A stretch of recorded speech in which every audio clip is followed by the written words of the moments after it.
Bueno, acá después de la tanda, acá estamos de vuelta. El micrófono lo vamos a correr acá sin hacer publicidad. Y habíamos visto recién esta cuestión de Keynes, y Keynes como un economista y un teórico del capitalismo y de las economías desarrolladas. O sea, explica y analiza desequilibrio de los problemas de las economías centrales.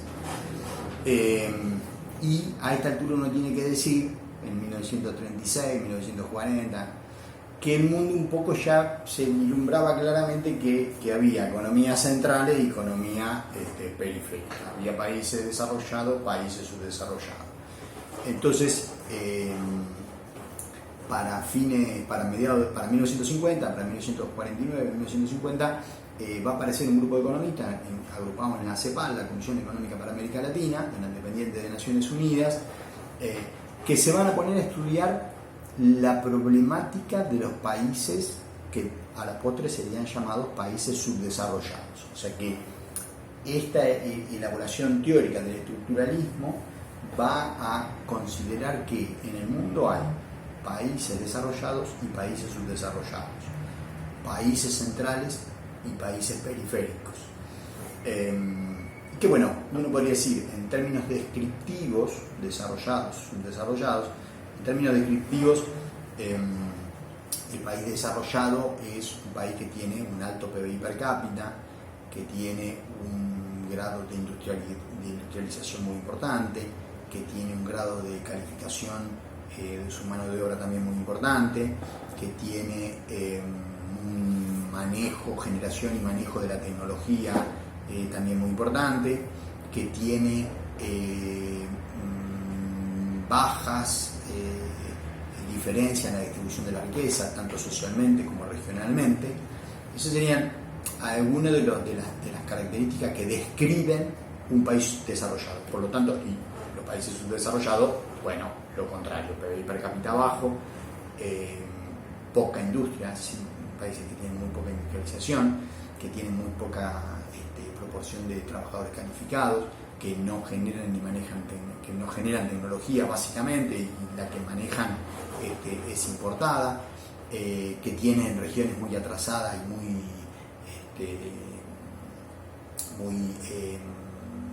pobres, que a nivel de distribución del ingreso hay también una gran desigualdad, hay sectores de riqueza muy concentrada en pocas manos, y mucha gente con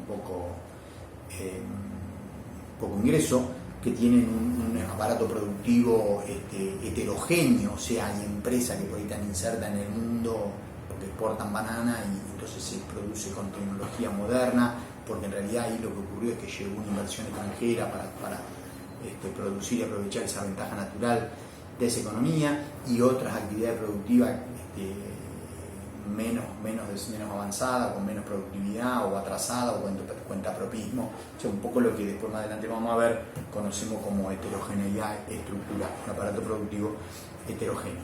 Entonces, para analizar todo esto, este fenómeno, estos economistas, bueno, de alguna manera podemos decir, fueron construyendo lo que hoy conocemos como la teoría estructuralista latinoamericana. O sea, acá hay una cosa, digo, para separarlo claramente con el caso de Keynes. Keynes habla de países centrales y desequilibrio macroeconómico, o de corto plazo, lo podríamos llamar. El estructuralismo está haciendo un estudio de largo plazo. O sea, es un enfoque de por qué un país es desarrollado. Y obviamente el desarrollo se alcanza, no que ese país desarrollado tenga algún desequilibrio en algún momento. Keynes. No, ¿cómo llegó ese país a ser desarrollado? Bueno, a través de 20, 30, 50, 70 años. O sea, la teoría estructuralista es un análisis de largo plazo. De largo plazo, y que está construido a partir del diagnóstico que se hace de los países de la región, Latinoamérica. Entonces, eso que acabo de nombrar, las características descriptivas del país desarrollado o las características descriptivas del país subdesarrollado, son, valga la redundancia, las características descriptivas. La teoría estructuralista lo que va a sostener es que esa situación, unos desarrollados y otros subdesarrollados, es un poco, es, simplificando, causado o responde a dos causas que podemos englobar en una, las condicionantes externos que hay, esto de economía central y economías periféricas, estas llegaron antes al desarrollo y estas vienen atrás, pero claro, cuando estas están desarrolladas y estas todavía no, esta desigualdad, esta asimetría que hay entre estas economías, hace que estas que están acá abajo, las subdesarrolladas, no puedan acercarse por el libre juego y de la oferta y la demanda a las economías desarrolladas, sino que el libre juego de la oferta y la demanda, el libre mercado, lo que hace es aumentar la diferencia. Entonces hay una de las, englobando de las restricciones que tienen los países subdesarrollados para llegar al desarrollo, es esta desigualdad que hay entre los países centrales y los países periféricos, que no solo es empírica, esta economía maneja tecnología y esta no, esta la produce una tecnología y esta no, esto tiene trabajadores calificados y esto no,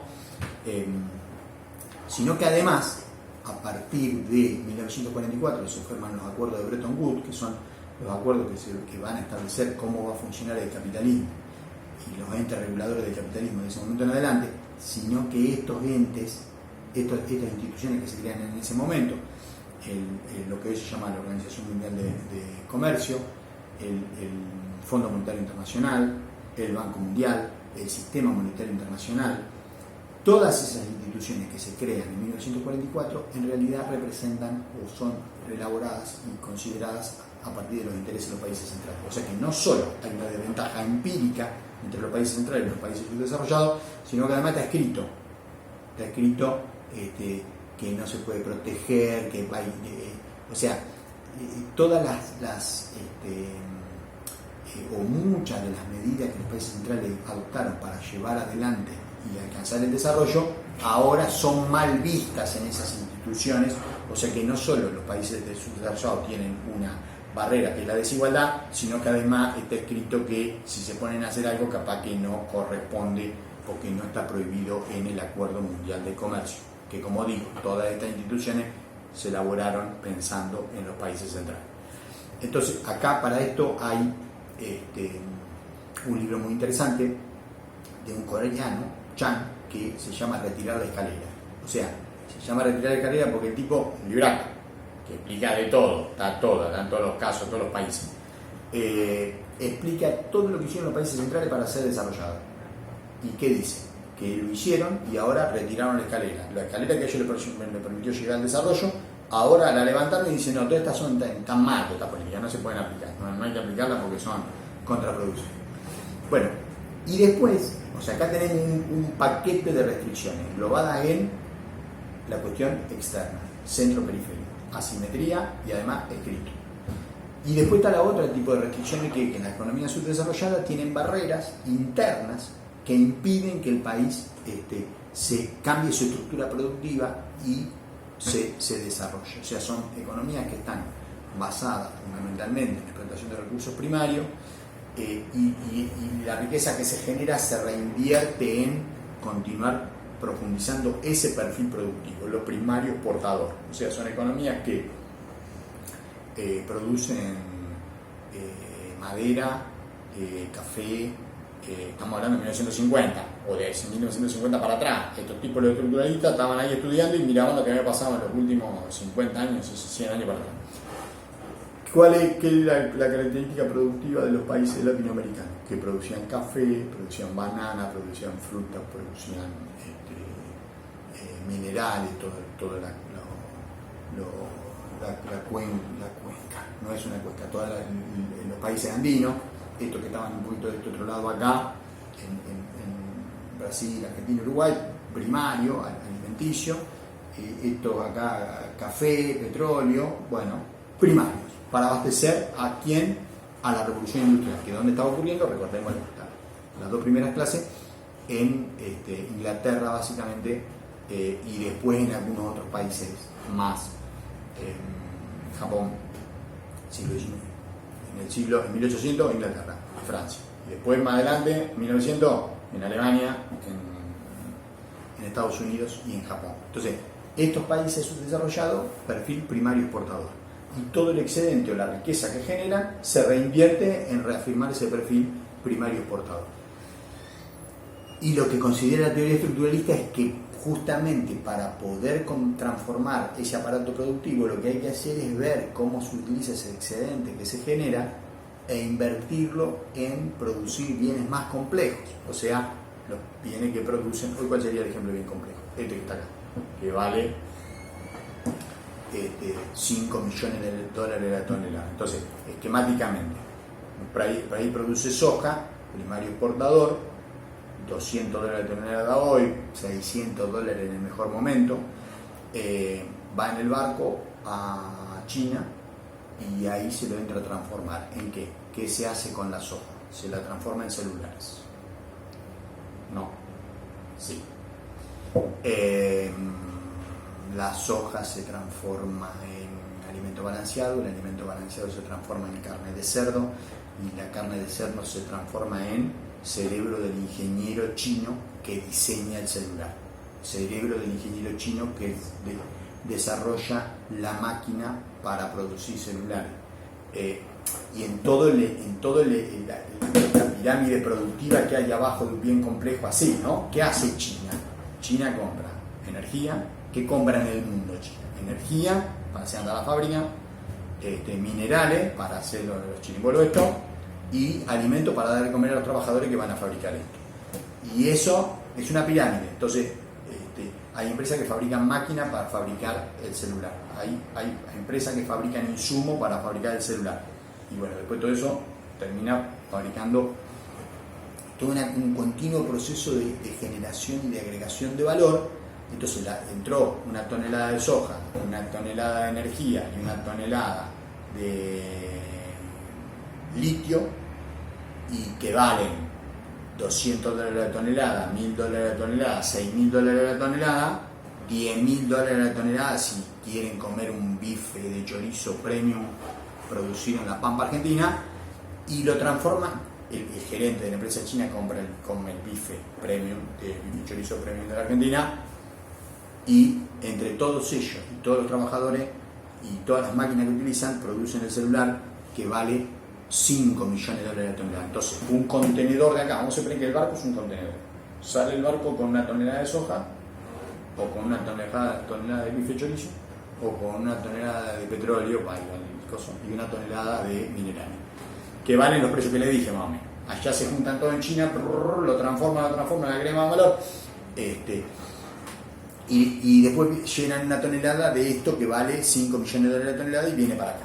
O sea que agregaron trabajo y conocimiento entre todos estos precios que acabo de nombrar acá la tonelada y los 6 millones de dólares la tonelada que vale el celular.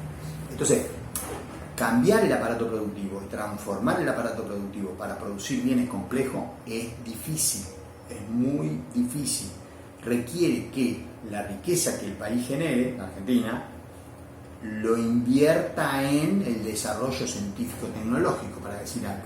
¿Para qué? Para poder producir esto. Lo invierta en la capacitación de su gente. Necesitamos otros ingenieros que diseñen esto, o sea que el excedente y requiere que poner máquinas y logística, infraestructura, para poder todo hasta abajo de todo esto. Lo que está abajo de la pirámide en China para hacer esto, bueno, hay que invertir en todo eso para poder lograrlo en nuestro país. Entonces, los estructuralistas, ¿qué dicen? El funcionamiento, la dinámica interna que tienen los países periféricos replican el modelo primario exportador, o sea, se reinvierte en lo que da ganancia ahí al corto plazo, que es lo que está dando ganancia, la soja o bueno, la carne, o si nos remontamos a 100 años atrás o 150 años atrás. Entonces, los estructuralistas, la teoría estructuralista latinoamericana sostiene que para transformarse estos países y salir de su desarrollo y llegar al desarrollo, el mercado eso no lo va a hacer, porque el mercado replica esta desigualdad centro-periferia, y entonces este país no puede llegar hasta allá, y porque el mercado a nivel interno replica la acumulación dentro de la producción primaria exportadora. Para cambiar esas dinámicas hace falta la intervención del Estado y política económica, política industrial, política científico-tecnológica, política educativa, que es un poco lo que han hecho los países que han logrado cambiar su estructura productiva. Lo han hecho a través de Bueno, vale otra vez el ejemplo de Chan que le nombré hace un ratito, pero también vale lo que está explicado en el libro de Aldo Ferrer, que también se lo di para leer. Y la primera parte del libro de Ferrer, le di para leer la segunda, pero la primera parte del libro de Ferrer un poco bastante, de Aldo Ferrer, hasta todo esto simplificadamente comentado, pero bien presentado.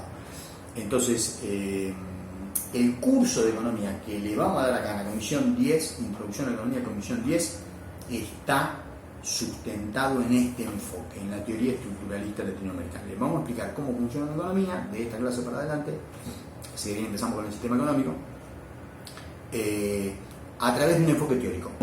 Teoría estructuralista. Uno puede explicar la economía desde el punto de vista liberal, desde el punto de vista marxista, desde el punto de vista regulacionista. Cada profesor que a ustedes le explique economía, ahora en primer año, en quinto, por televisión, donde sea, siempre tiene una teoría detrás. Muchas veces no le avisan. Acá le avisamos. Nosotros se lo vamos a explicar desde la visión estructuralista. O sea que le vamos a explicar cómo funciona humilde saber entender cómo funciona un poco la economía mundial desde el punto de vista de este enfoque, y más que nada cómo funciona la economía como la nuestra, la uruguaya, la chilena, la peruana, etc.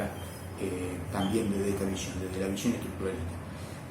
Con lo cual, presten atención, no usen el celular.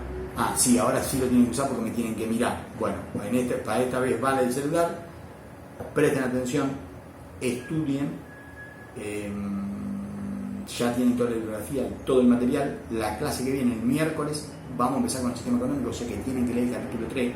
Empieza la parte que es un embole de la materia, porque todo este cuentito fue medianamente interesante. Les expliqué cuando nos dimos cuenta que la Tierra era redonda.